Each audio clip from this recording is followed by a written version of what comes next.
So this is our prediction on GBPUSD. We were actually anticipating for a bullish move on which it eventually gave us this bullish. And our next prediction was a pullback, and GBPUSD has given us that pullback. Now our next movement on GBPUSD, another bullish move that should eventually put up to take out this ISO guide. Whatever thing you would want to be looking out for on GBPUSD, it will be a buy. Our next movement on GBPUSD be a bullish move. Why are we expecting that bullish move? It's that simple. When you take a look at your trend, it is clear that your GBPUSD is an uptrend move. It is very clear that GBPUSD is an uptrend move.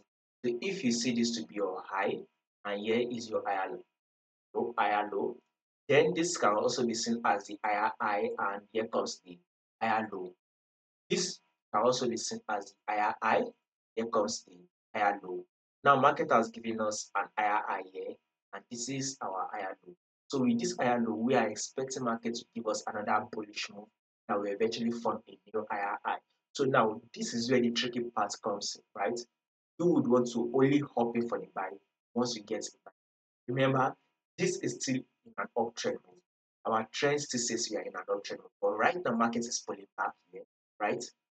Probably on your 1 hour time frame and in your London section, right, you would be looking for your buy setup, possibly around this level, or maybe market might drop a little bit and you can be looking out for your buy setup around here. So any of these two levels, possible buy setup will form.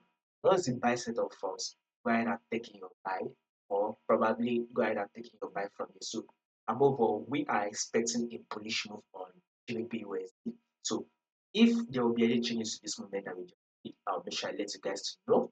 So subscribe in order for you not to miss out on